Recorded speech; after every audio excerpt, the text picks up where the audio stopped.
This is the Jucy Lucy, an underrated regional classic American burger that has the cheese on the inside. And today it deserves a little respect. I'm smart and I want respect! And it starts with grinding our own beef. So I've got about a 3-pound piece of chuck meat, and I found some prime, basically guaranteeing the best quality burgers I can get. Chuck is great for burgers because it basically naturally comes 80% lean meat to 20% fat, which is that 80-20 ratio you usually buy in the store. I went ahead and threw this into the freezer for like an hour and a half to firm it up nice, which is always a good idea when you're gonna be grinding your own meat. Everything's gotta be cold. We have about 3 pounds here. I need about 1.5 pounds of chuck for my burgers. Should make about 4 Jucy Lucy's. This is left over. You can make it all into burgers. You can make only what you need. I'll probably save that and turn that into like a pot roast or a stew. So now we need to cut these into strips so it feeds into the meat grinder nice. So I'm just going to take it, cut it into very thin strips. You see all this marbling here? It's all that fat that's gonna flavor these burgers. Now, probably gonna have to cut these in half because the hopper is kind of narrow. Pieces like that are perfect. Now these are prepped for the grind. Now, just like the beef, I also want to freeze the meat grinder. Everything's got to be nice and cold. Now when you get one of these, you come with multiple kind of dies and grinds. This is a wider one. I'm using the thinnest one. That's more of a personal preference, I think. We're gonna get the machine on to about medium speed, or as high a speed as you can without causing the machine to start bouncing around. Then just feed those strips of beef into the hopper and then let the machine do its job. I like to put the small scraps in first, keep the longest piece last so it feeds itself through and gets as much of that meat out of the machine as we can. And you might think it's annoying to clean after this, but it just comes apart. I don't know if you should, but I throw it in the dishwasher. Easy peasy. Very useful to have in my opinion. Because look at that. You're not gonna get fresher or higher quality than that. And that's gonna last in your fridge way longer than any store-bought ground beef. And this is trickier than it seems. We're going to have to like kind of mold this and manipulate this. What I just wanna do is put this back in the refrigerator, let that fat firm up a little bit, make it a little bit easier for us to work it in a bit. Next up, we need to prep some caramelized onions. So I've got an onion here. We're just gonna dice it up. The paper's off and any of that rubbery skin layer. I don't need perfect dice, so what I'm gonna do is just kind of cut at a slight angle, cutting towards the center of the onion, all the way around the surface of the onion. I don't want them too small. I'm gonna cut them, 1/2 inch maybe. And then they're just kind of broken up into a nice dice. And remember, these will shrink a lot as they caramelize.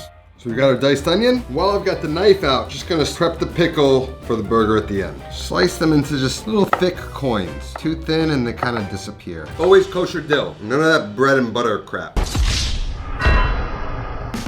Grab a medium-sized pan and preheat over medium-high heat. Once it's hot, we're gonna toss in a big knob of butter, and once it's melted and bubbly, we're gonna toss in the onions.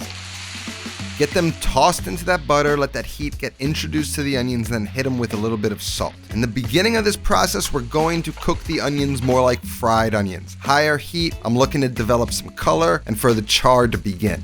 Once a little bit of color starts to develop, I'm gonna lower the heat slightly and slow the process down. Add a little bit more butter if needed. And once those onions are caramelized and browned and tender, that's gonna work for me. Just gonna remove them from the pan and set them aside until we're ready to assemble. Now, we've got our chilled beef here, and I mean, look how beautiful it is. Makes me wanna grind my beef fresh every time. Now, to go with such a beautiful beef, we need some good cheese to match it. And American cheese is used in this recipe, but we're going to step it up a bit. And we're gonna use the new school American cheese. Founded by my friend Eric Greenspan, a great chef in his own right. This uses all natural ingredients, real cheese. And they're not paying me to say this. In fact, I want to be an investor in the company. That's how good this cheese is.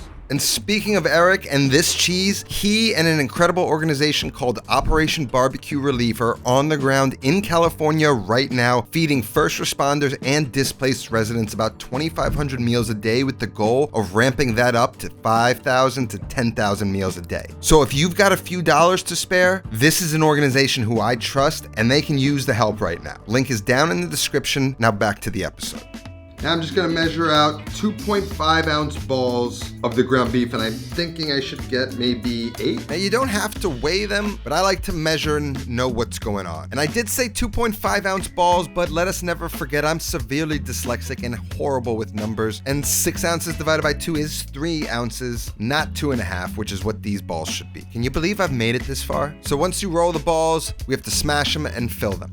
Bro, I'm so bad at math. So here's the deal. We want 6-ounce patties at the end of the day, smashed in between cheese. So we're starting with 2 3-ounce patties, not 2.5 ounce, to be clear. So here's what we're gonna do. I've got a whole bunch of these like parchment squares that I cut up. They're just gonna help me smash and sort of seal and form these a little bit easier than working with them the way they are. We're gonna start with one. I'm gonna get a patty in there. With another piece of paper, I'm gonna smash that down by hand into like a smash burger. Using my fingers, I can just sort of go around, make it nice and even. And there we have one. I'm gonna go with another, smash that down as well, same way. Then go around with your fingers. You can try and make it nice and round, try and make it nice and flat. There you go, now we have these two. You can take one of their cheeses, the slices of American cheese, and we're gonna fold it like this. Place it right there, and just a little bit more. And you go over top, and now what you wanna do, kind of smash it again, lightly. We're trying to create a border so that I can take my hands and then seal the edges. What's difficult here is you don't want a blowout. You want to keep this cheese sealed in there. Use my thumb and just seal that meat with that fat that's melting with the warmth of my hand until it's nicely sealed. There you go. Now get a griddle on the stove if you have one and preheat it to medium-high heat. And if you like knowing temps, around 375 to 400 degrees Fahrenheit on the surface of the pan is the range you want to look for. Then season the patties and slap them onto the griddle and give them a nice gentle smash down so they make good contact with the pan, and then leave it alone. As it renders its fat, we can take those buns and just sort of drag them through the fat, get that nice little crunch on the interior of the buns. I'm gonna cook the burger about 80% of the way on this one side, and I can basically tell by tracking the edge of the burger and how the meat turns from pink to cooked. Once that bottom half of the burger turns gray and you can tell you've got a nice crust on the bottom, give it a flip and cook the burger on that other side for a few minutes. Now while that finishes cooking, the buns should now be toasted and we can prep them for the burger.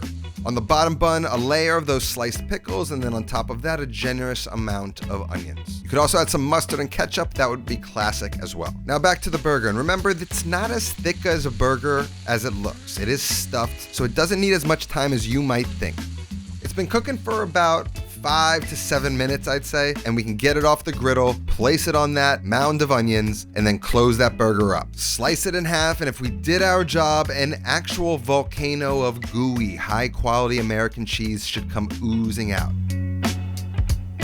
And if you're a Minneapolis native or from that area at all, this is the burger that you would call home, the Jucy Lucy. Perfection. Definitely a fun burger, and if you've never tried it before, which you may not have if you've never been to Minneapolis, give it a shot. Recipe's gonna be down in the description. That's all that I have today. I'll see you next time. Until then, take care of yourself. Go feed yourself.